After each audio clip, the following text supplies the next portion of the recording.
जय हिंद दोस्तों, आज आपको बताने जा रहे हैं कि 8वां पे कमीशन पर जो लंबी इंतजार चल रही थी, इसके अंदर यानी सरकार के अंदर की खबर है। सुगबुगाहट तेज है। जी हाँ दोस्तों, आपको बता दें टर्म ऑफ रेफरेंस को लेकर बहुत ज़्यादा अंदर चल रहा है और बहुत जल्द टर्म ऑफ रेफरेंस सरकार पेश कर सकती है। जी हाँ दोस्तों, यानी टर्म ऑफ रेफरेंस सरकार जैसे ही लागू करेगी, आएगा बाहर निकल कर, उसी के अनुसार 8वां पे आयोग वर्क करेगा। जी हाँ दोस्तों, 8वां वेतन आयोग आपको पता होगा कि 31 दिसंबर 2025 को 7वां वेतन आयोग का डेट खत्म हो रहा है और 1 जनवरी 2026 से 8वां वेतन आयोग को लागू होना है और सरकार ने कमर कस लिया है। अंदर के सुगबुगाहट चल रहा है और आपको बता दें बहुत जल्द टर्म ऑफ रेफरेंस भी बाहर आ जाएगा। और शिव गोपाल मिश्रा बता रहे थे कि ये उनको बोला गया है कि किसी के नाम उजागर ना करें, लेकिन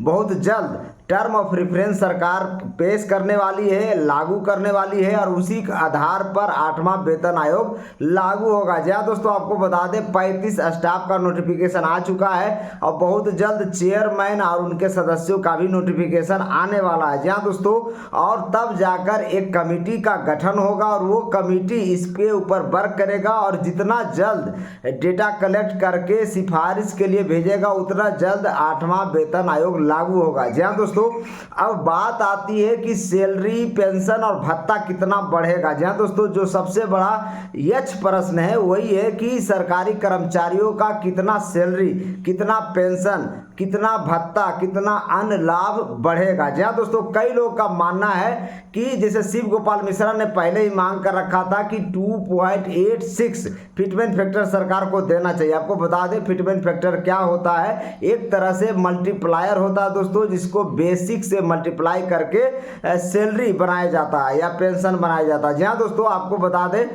जिस तरह से फिटमेंट फैक्टर आप मान लीजिए कि 2 अगर रखा गया तो आपका बेसिक सैलरी इंटू 2 हो जाएगा, तो वो आपका नया बेसिक सैलरी बन जाएगा 8वां वेतन आयोग में। लेकिन जब 2.86 की बात हो रही है तो आप सोच सकते हैं कि लेवल 1 के कर्मचारी जिनका जो 7वां वेतन आयोग में लेवल 1 के कर्मचारी का जो बेसिक होता है 18,000 होता है दोस्तों, और 18,000 गुना 2.86 आप करेंगे तो लगभग आपको 51,480 रुपया बनेगा। जी हाँ दोस्तों, 51,480 रुपया बेसिक हो जाएगा।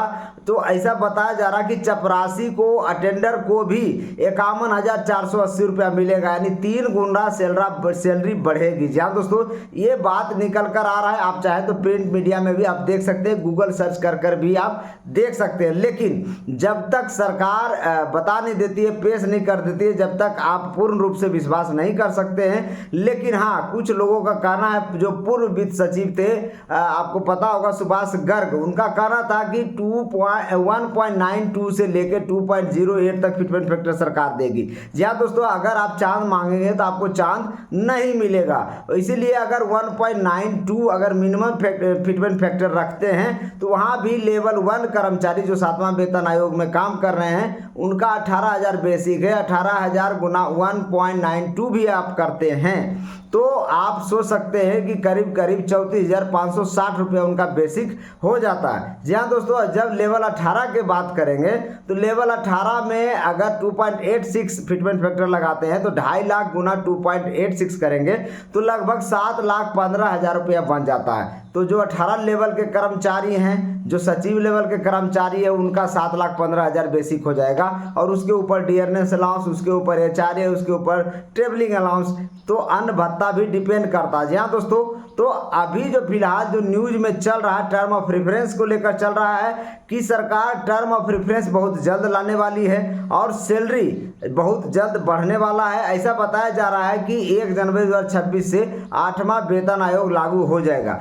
अब बात यह है कि चेयरमैन पद का अनाउंसमेंट ही नहीं हुआ है तो इतना जल्द सरकार कैसे करेगी। और बात ये भी उठ रहा है कि टर्म ऑफ रेफरेंस के बारे में सरकार जो बात कर रही है, क्या टर्म ऑफ रेफरेंस बहुत जल्द, बहुत देर नहीं हो गया, क्योंकि पहले ऐसा बताया जा रहा था कि टर्म ऑफ रेफरेंस मार्च महीना में आ जाएगा, लेकिन अभी अब अप्रैल मई भी बीत रहा है। जी हाँ दोस्तों, टर्म ऑफ रेफरेंस पर अभी कोई बात नहीं हुआ है, लेकिन सरकार के अंदर हलचल है, ये बात शिव गोपाल मिश्रा बता रहे हैं। इसके अलावा अगर आप चेयरमैन पद का अनाउंसमेंट नहीं करते हैं तो उसका ढांचा कैसे बनेगा, तो स्केलेटन बनना है और उसके अलावा उसके ऊपर सजावट करनी है, तो बहुत चीज़ें काम अभी बाकी है सरकार को। और सरकार ये बता रही है कि 1 जनवरी 2026 से हम 8वां वेतन आयोग लागू कर देंगे। तो आप पिछला रिकॉर्ड आप चेक कर लें, पिछला रिकॉर्ड आप देख लें, पिछला हिस्ट्री आप देख लें कि 7वां वेतन आयोग लागू होने में कितना वक्त लगा था, 6ठा वेतन आयोग लागू में कितना वक्त लगा था, कितना फिटमेंट फैक्टर था। आपको बता दें जानकारी के लिए कि 6ठा वेतन आयोग लगभग 18 महीने में तैयार हुआ था और 6ठा वेतन आयोग में 1.86 फिटमेंट फैक्टर रखा गया था, जबकि वेतन बढ़ोतरी 54% हुआ था। 54%, सोच सकते हैं अब तक के जितना भी वेतन वृद्धि हुआ सबसे ज़्यादा 6ठा वेतन आयोग में वेतन वृद्धि हुआ है। तो अब 7वां वेतन आयोग की बात बता दें आपको कि 7वां वेतन आयोग 1 जनवरी 2016 से लागू हुआ और 7वां वेतन आयोग का फिटमेंट फैक्टर 2.57 रखा गया, लेकिन लेवल के हिसाब से। जी हाँ दोस्तों, जिस तरह से पे बैंड होता है 1 2 3, इसी तरह से पे बैंड के हिसाब से उसको रखा गया था और 1.57, 1.62, 1.78 इस तरह से फिटमेंट फैक्टर 7वां वेतन आयोग में रखा गया था। आप चाहे तो गूगल करके देख सकते हैं। जी हाँ दोस्तों, लेकिन वेतन वृद्धि बहुत कम हुआ था, 14.29% ही वेतन वृद्धि हुआ था। जी हाँ दोस्तों, तो इस तरह से आप कह सकते हैं कि ऐसा कोई जरूरी नहीं है कि फिटमेंट फैक्टर ज़्यादा रखने से वेतन वृद्धि ज़्यादा होगा। जी हाँ दोस्तों, आप यहाँ का कंपेयर आपको बता दिए कि 6ठा वेतन आयोग में फिटमेंट फैक्टर 1.86 था, जबकि 7वां वेतन आयोग में फिटमेंट फैक्टर 2.57 था। फिर भी वेतन सबसे ज़्यादा 6ठा वेतन आयोग में बढ़ा था, 54% बढ़ा था, जबकि 7वां वेतन आयोग में आपका 14.29% ही बढ़ा था। तो अब जो फिटमेंट फैक्टर आ रहा है कि हो सकता है सरकार 1.92 से लेकर 2.08 तक रखे।